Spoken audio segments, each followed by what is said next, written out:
సూర్యుడి వేడికి మించి ఏపీలో పొలిటికల్ ఉక్కపోత పోస్తోంది. చాన్నాళ్ళ తర్వాత మీడియా ముందుకొచ్చిన జగన్ కూటమిపై శివాలెత్తిపోయారు. తమపై చేస్తున్న విమర్శలకి కౌంటర్ ఇస్తూ కూటమి పార్టీలపై విరుచుకుపడ్డారు. అటు కూటమి నుంచి కూడా అదే రేంజ్ లో రియాక్షన్ వస్తోంది. నేతల బీపీతో ఏపీ వణికిపోతోంది. అమరావతి దగ్గర నుంచి మావిగన్ వరకు, హత్య రాజకీయాల నుంచి పెట్రోల్ రేట్ల వరకు అన్ని అంశాలపై ఏపీలో పొలిటికల్ రచ్చ నడుస్తోంది. వైసీపీ అంటే గొడ్డలి పార్టీ అంటూ విమర్శలు చేస్తున్న టీడీపీకి కౌంటర్ ఇచ్చారు జగన్. ఎవరిది గన్ కల్చర్, ఎవరిది హత్య రాజకీయం అంటూ ప్రశ్నించారు. హత్య రాజకీయాలకు తమ కుటుంబంలో 3 బలయ్యారన్న జగన్ తన తాత రాజారెడ్డిని టీడీపీ నేతలే హత్య చేశారని ఆరోపించారు. జగన్ మంచోడు కాబట్టే మా తాతను రాజారెడ్డి గారిని చంపిన వాళ్ళు ఈ రోజుకి కూడా ప్రశాంతంగా బతుకుతూ ఉన్నారు. జగన్ చెడ్డోడైనంటే వాళ్ళంతా బతుకుండే వాళ్ళ. మాకు నేర్పించింది రాజకీయాలు ఎలా చేయాలని మాకు నాన్న నేర్పించింది.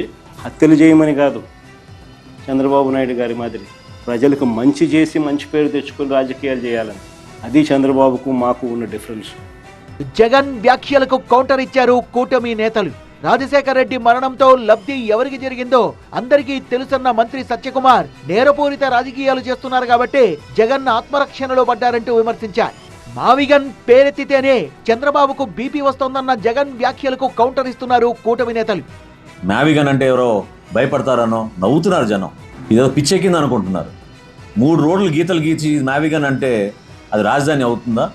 దయచేసి పవన్ కళ్యాణ్ గారికి ఉన్న సంస్కారం, ఆయనకున్న ఓపికని మీరు బలహీనత అనుకుంటే చాలా పొరపాటు.